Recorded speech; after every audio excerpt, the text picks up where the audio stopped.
Hola, bueno, buenos días a todos. En mi calidad de juez de familia de Paysandú, con competencia en el tema de la restitución de personas menores de 16 años trasladados o retenidos ilícitamente, voy a tratar de transmitir un poquito con relación a la normativa aplicable desde el punto de vista práctico, los problemas que se pueden suscitar o que se han suscitado en los casos en que he tenido que intervenir. En primer término, en cuanto a la normativa que podemos tener presente, como ya se mencionó, entre otras está la Convención Interamericana sobre Restitución Internacional de Menores, la Convención de la Haya sobre Aspectos Civiles de la Sustracción Internacional de Menores, la Convención de las Naciones Unidas sobre los Derechos del Niño. En los casos con Argentina, por ejemplo, tenemos el Convenio Bilateral sobre Protección Internacional de Menores, que es aplicable muchas veces en este departamento, dado que tenemos la frontera con Argentina. Y en cuanto a la ley nacional que se ha mencionado, la número 18.895, que me voy a referir más adelante. Como conceptos a considerar en estos procesos, podemos hablar del interés superior del menor, que se traduce de conformidad con la Convención de los Derechos del Niño, se traduce en que se respete y garantice de manera prioritaria el pleno ejercicio de sus derechos, el derecho a no ser trasladado o retenido ilícitamente, a visitar al padre no conviviente, a obtener una rápida resolución sobre la solicitud de restitución y a que se dilucide ante el juez de su residencia habitual la decisión sobre la guarda o custodia. También, como le mencionaba la doctora Vergara, es importante tener en cuenta el objeto del proceso. En este proceso no se resuelve la guarda o tenencia. Se debe resolver si ha existido un traslado o retención ilícita, y en el caso de que se entienda que sí lo hubo, deberá hacerse la restitución en forma rápida y segura. Estarían fuera entonces del objeto del proceso las decisiones acerca de la tenencia o de dónde puede estar mejor, vivir mejor el menor. Esto está regulado en el artículo 2 de la ley 18.895, que refiere al objeto del proceso. En cuanto a la estructura del proceso regulado en la ley nacional 18.895, podemos expresar que es un proceso monitorio en consonancia con la Convención Interamericana, de acuerdo a lo que regula en su artículo 10. La esencia de este proceso monitorio es la toma de una decisión inaudita alter part. Con la presentación de la demanda se debe verificar si se cumplen los presupuestos y se debe tomar la decisión sin oír a la contraparte.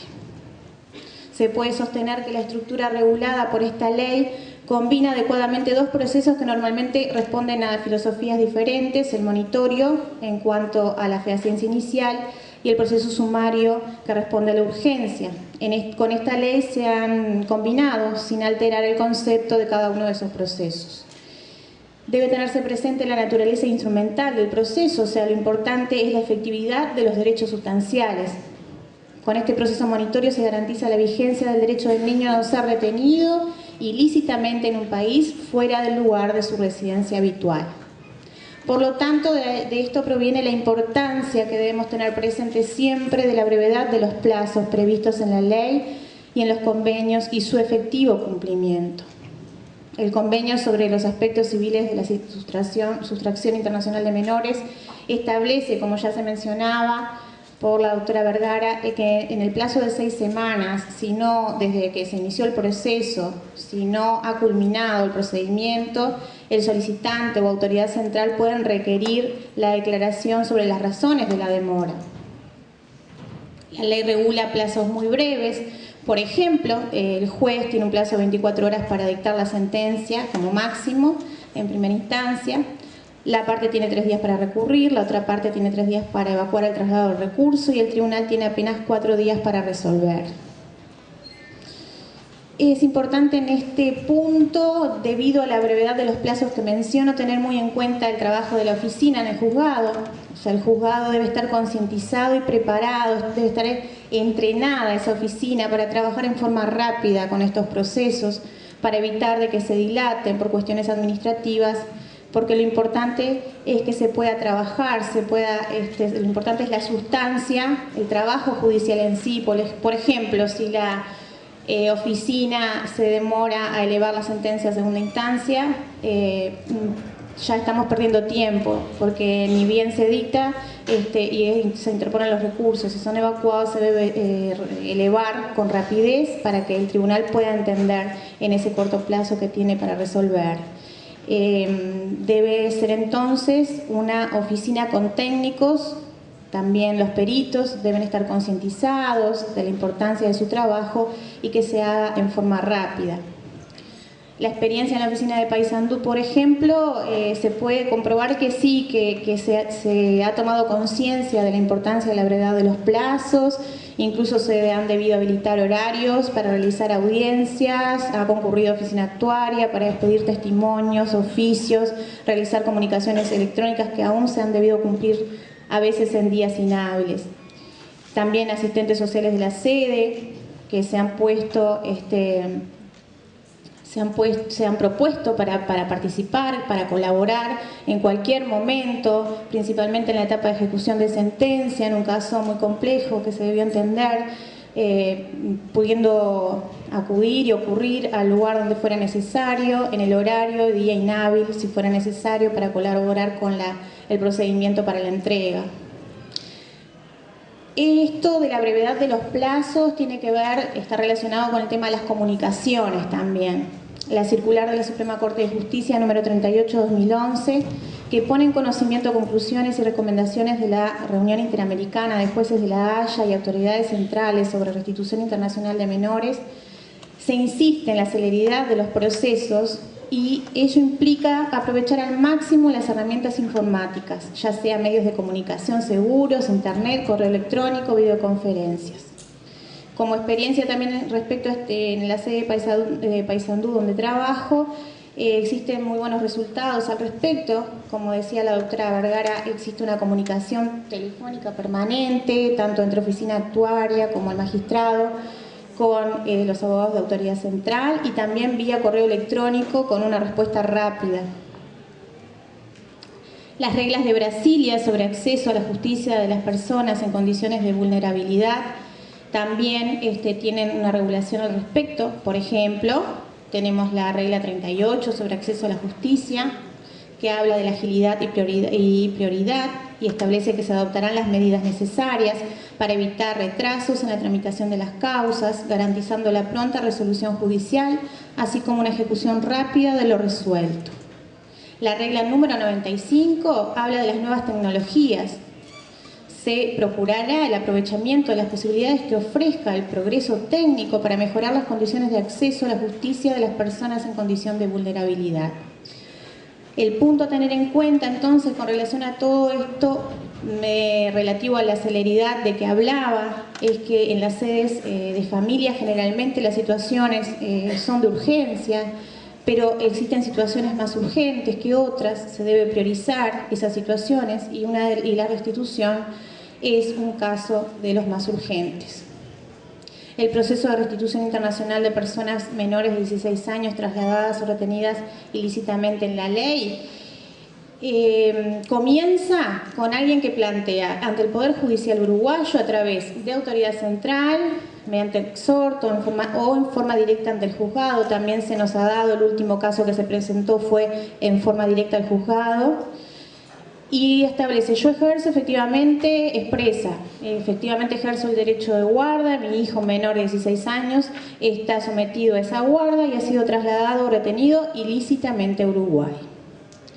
Empezamos entonces con los sujetos intervinientes en ese proceso. Vamos a tener el tribunal con la competencia regulada en la acordada 7758, artículo 1, que le asigna competencia a los juzgados que entienden en materia de familia, a algunos juzgados, por ejemplo, los tribunales de apelaciones primero y segundo turno, juzgados de letrados de familia de primero y octavo turno de la capital.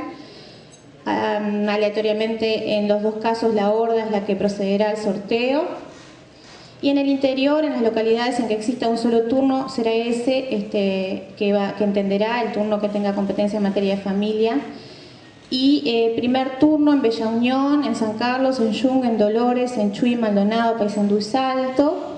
Segundo turno en Artigas, Canelones, Colonia, Durazno, Florida, La Valleja, San José, Mercedes, 33, Ciudad de la Costa, Tacuarembó. Quinto turno Las Piedras. Tercer turno Cerro Largo, Rivera, Rocha y Pando. Tenemos como otro sujeto del proceso al menor, el sujeto principal, la persona menor de 18 años de edad. Los puntos que se deberán considerar es quién ejerce la guarda a su respecto, si esa guarda es efectivamente cumplida en el país que lo está requiriendo, si ese país es el centro de vida del menor. Esto se desprende de los artículos 1 y 2 de la ley cuando refiere al objeto del proceso. El defensor del menor, existe otro sujeto procesal entonces que va a ser el abogado designado para ese menor de acuerdo a lo regulado en el artículo 7º. Al menor siempre se le va a designar un defensor, como se hablaba anteriormente. Se debe tener en cuenta la evolución de sus facultades, el defensor lo asiste o lo representa. Se deposita entonces en manos del tribunal de alguna manera determinar en mérito a la evolución de las facultades del menor si él mismo debe ser representado o asistido. En la práctica sucede que generalmente recaen los defensores públicos. Se debe tener en cuenta que no se puede dejar librada además la designación del defensor a una parte que pueda ser interesada en los efectos de la resolución para que no pueda influir de repente sobre el defensor del menor. Luego tenemos a la parte actora. La parte actora va a presentar la solicitud con los requerimientos establecidos en el artículo 8 y 9 de la Convención de la Haya y Convención Interamericana. Cuando se presenta, por ejemplo, por la autoridad central, se debe presentar, llenar un formulario que es una especie de guía de lo que se debe presentar, como comentaba la doctora Vergara. Y también, como yo les decía anteriormente, la solicitud se puede presentar directamente ante el juzgado. La peculiaridad en este proceso es que, bueno, lógicamente el actor por lo general no va a estar presente en el proceso. En la práctica muchas veces la persona va a estar asistida por un defensor del Poder Judicial, un defensor de oficio. Se da un fenómeno de representación que puede ser convencional o puede ser designado por el juez. El juez entonces le va a asignar un representante porque la ley lo autoriza y quien va a actuar como tal, aunque no tenga ningún tipo de convenio con la persona que está siendo representada. En cuanto al defensor público, la acordada 7758, artículo 2, establece que la Dirección Nacional de Defensorías deberá determinar cuáles serán los defensores que asistirán o representarán a los sujetos de derecho en cada sede competente. En la práctica, según la experiencia también vivida en Paysandú, los casos han tramitado con un gran nivel de compromiso y estudio por parte de los tanto defensores de oficio que han tenido que intervenir, ya sea asistiendo al actor, al demandado o al menor, así como también por parte del Consultorio Jurídico de la Universidad de la República, que tuvo una intervención asistiendo a la mamá en el último caso de restitución que se tramitó. También se ha advertido esa colaboración y esa participación activa de los defensores particulares cuando han tenido que defender a los menores. Y bueno, tenemos dentro de los sujetos que mencionábamos autoridad central. Puede ser que se canalice la pretensión, como decíamos, de restitución por intermedio de autoridad central, aunque cuando no se canalice se debe comunicar siempre, se la debe poner en conocimiento el inicio de las actuaciones y se la debe mantener enterada de cómo evoluciona el proceso, comunicar la convocatoria de audiencia, como se comentaba. Y en la práctica también, como decía la doctora Vergara, se da una comunicación muy fluida por parte del magistrado y oficina actuaria con la autoridad central, ya sea vía telefónica y vía correo electrónico. Ha pasado que hemos enviado correos electrónicos días inhábiles y han sido contestados por los abogados de autoridad central. El Ministerio Público va a ser notificado una vez del inicio del proceso, luego corresponderá cumplir su labor como defensor de los menores incapaces, de acuerdo al artículo 10 de la Ley Orgánica. Y es importante destacar que dado la importancia del rol del Ministerio Público, es importante que se adhiera al proceso como defensor de los menores, acompañando también la celeridad de los trámites. En la práctica también se ha observado en Paysandú que el Ministerio Público ha tenido una participación sumamente activa y ágil en el proceso. Se lo ha visto muy interesado en los asuntos que se tramitan tanto en la etapa de conocimiento como en la etapa de ejecución, participando en la totalidad de las audiencias. El juez de enlace en Uruguay de la red de jueces de La Haya y nexo con Iberred. También está previsto en la acordada 7758 mencionada en su artículo 4. Actualmente la función la cumple la ministra del Tribunal de Apelaciones de Familia, doctora Elian Bendán, designada por resolución de la Corte, número 270-12 del 11. Queda facultada para realizar la juez de enlace dicha tarea en colaboración con la Autoridad Central de Cooperación Jurídica Internacional y a requerir a las sedes judiciales intervinientes los datos necesarios. Está prevista la comunicación por parte del juez actuante vía correo electrónico, que ha sido creado a tales efectos y comunicado a la sede. Tanto la providencia inicial como la sentencia, en caso de oposición de excepciones, se les debe comunicar, pero es importante que se la mantenga al tanto también del desarrollo del proceso, lo cual se ha dado también en la práctica. De hecho, ha tenido participación en uno de los casos que se requirió información porque se alegaba la existencia de violencia doméstica en el país requirente, y fue a través de la señora juez de enlace, se obtuvo la información al respecto, si existía algún trámite judicial iniciado en ese país. También en la etapa de ejecución de sentencia, cuando se solicitan garantías, el Estado requiriente es muy importante la participación de la juez de enlace, con colaboración también de autoridad central. Y se ha dado también un contacto muy fluido con la juez de enlace en estos casos. Incluso debió intervenir estando con licencia por problemas de salud, se interesó en el caso, intervino obteniendo la información a la que hacía mención. Se ha contado con la colaboración de INAU en un caso muy complejo que se debía ejecutar la sentencia y era una situación muy especial. Se había solicitado las garantías por parte del Estado requirente y entre tanto se obtenía la respuesta respecto a esas garantías. Se dio participación a INAU para que preparara psicológicamente a esos menores porque estaban en una situación muy difícil emocionalmente, que los preparara para el cumplimiento de esa sentencia. Los comentarios que podemos hacer sobre los casos tramitados en la sede de Paysandú relacionados con las cuestiones analizadas son, por ejemplo, antes de eso voy a hablar un poquito del tema de la prueba y finalizo con los casos. En la prueba, en el proceso, es importante tener presente que se debe conocer el derecho del país requirente para saber bien si existe el derecho de la guarda, si efectivamente se estaba ejerciendo y si cuál es esa guarda en ese país. También se debe tener presente que tenemos en juego una serie de derechos que nos impone actuar con sagacidad, o sea, debemos acotarnos en el tiempo. El legislador ha preferido sacrificar el conocimiento mayor, por ejemplo, se reduce el número de testigos a 3 por cada parte, porque en realidad se prioriza, en definitiva, el tiempo.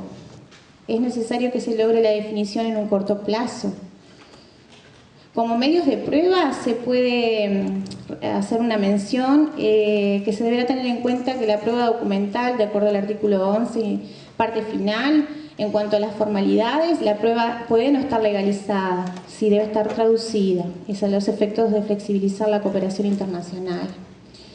Si bien de una primera lectura parecería que se refiere a la prueba presentada solamente por la solicitud de restitución, también puede sostenerse válidamente en base al artículo 8 de la Constitución, el principio de igualdad, que puede aplicarse respecto también a la parte demandada. La prueba testimonial, como decía, está restringida a 3 testigos por cada parte, de acuerdo al artículo 8. En cuanto a la prueba pericial, será necesaria si el menor, por ejemplo, dice que se quiere quedar con motivos fundados y para determinar, como lo establece la ley, artículo 16, literal A, si la edad y madurez de ese menor lo justifica. La madurez del menor no puede ser valorada quizás únicamente por el juez y va a necesitar esa pericia. También en el caso del literal B, artículo 16, la prueba pericial va a ser idónea para determinar la integración a un nuevo centro de vida si ella se invoca. Será necesario entonces que el técnico compruebe dicha situación y lo más lógico sería por parte del asistente social de la sede. Existen normas del CGP también que no se van a aplicar. Por ejemplo, no vamos a citar a declarar al actor bajo apercibimiento de tenerlo por confeso, porque sabemos que el actor no va a poder venir. Y como decía, es importante coordinar los tiempos y que se encuentren preparados los técnicos para que se cumplan esas pericias en forma urgente, que son necesarias muchas veces para poder cumplir los plazos. El proceso abreviado se justifica por la convención y no se puede dilatar por la prueba pendiente. El tribunal tiene facultades probatorias de acuerdo al artículo 350 del CGP, y porque es un juez de garantía, de amparo, debe garantizar el interés del menor, y en base también a la Constitución, artículos 10 y 23. El juez está garantizando que se va a proteger el derecho fundamental del menor. Tengo poquito tiempo, voy a hablar en forma muy breve entonces de los casos tramitados en la sede. Por ejemplo, tuvimos un caso de restitución promovido por el padre que vivía en Estados Unidos, y la excepcionante presenta un convenio no legalizado por el cual se autoriza al menor a venir a Uruguay para oponerse a esa restitución, presenta ese documento. A su vez, el actor había iniciado el divorcio a posteriori del acuerdo en ausencia de la madre y logró la tenencia exclusiva allá. Entonces, la flexibilización de la cooperación internacional, la que mencionaba respecto a la formalidad de la documentación, es importante. En este caso se tuvo en cuenta esa documentación y se aplicó el criterio de la sana crítica, valorando también la actitud de ese demandado, y la sentencia, se desestimó la restitución y la sentencia fue confirmada en segunda instancia. Ese mismo padre después viene por las visitas internacionales. Se destaca en este caso la importancia, si es posible que ese actor comparezca, es importante que venga a la audiencia. En este caso se logró arribar a un acuerdo, y el acuerdo se estableció ese mismo día. El niño pudo ver al padre con una gran colaboración del defensor en ese momento. Después de la audiencia compartió un rato con el padre, pero además se establecieron y se pactaron visitas vía internet, vía Skype, con días y horas predeterminados, lo cual fue fundamental porque le permitió al niño nada menos que compartir los últimos momentos de vida de su padre, porque al poco tiempo falleció. Hubo un caso Uruguay-Argentina referido a 2 niñas. La requerida alegaba el tema de la situación de violencia doméstica en Argentina. La sentencia dispuso de la restitución con la condición de que se demuestre por las autoridades competentes del Estado requirente la adopción de las medidas para garantizar la protección de los mismos de episodios de violencia doméstica familiar tras la restitución. Pues se entiende que no podemos pensar que el traslado ilícito se puede justificar para eludir, por ejemplo, una situación de violencia, si en ese país existen quizás garantías las mismas o superiores a las nuestras para proteger de esa situación al menor. En la etapa de ejecución de la sentencia, en este caso, el padre se desinteresó por el proceso. Es uno de los casos a que hacía referencia la doctora Vergara. No se lo pudo ubicar por parte de la defensora, no se lo pudo contactar por autoridad central, y no se interesó, debía de realizar trámites para que el Estado requiriente abonara los gastos, y se desinteresó totalmente por la ejecución del proceso.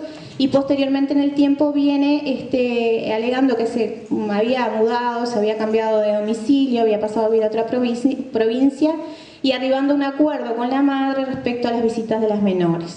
Y en el caso más complejo que les refería, respecto a la retención de 3 menores, el demandado había puesto todas las excepciones que están previstas en la norma. Por eso se debió de diligenciar la totalidad de la prueba y se debió contar con las pericias técnicas necesarias. Si bien los niños manifestaban su voluntad de permanecer en Uruguay, de acuerdo a los informes de los peritos, se concluyó que se encontraba influenciado extremadamente por el papá, el demandado, quien en momentos hasta se había resistido a llevarlos a la escuela debido a que él mismo era contrario a la educación formal. Por otra parte, se alegaba por el demandado la existencia de violencia principalmente por parte de un hermano de los menores en Argentina. La sentencia fue confirmada en segunda instancia con una discordia, el caso es opinable, pero en definitiva se entendió que correspondía a la restitución. Se dispuso la restitución del adolescente con el apoyo de INAU para brindar lo que yo les comentaba, ese apoyo psicológico para el cumplimiento de la restitución, y de los menores con la condición de que el Estado requiriente asegurara esas garantías para la protección de episodios de violencia doméstica y o familiar tras la restitución. de acuerdo al artículo 22, que también se hizo mención por la autora Vergara.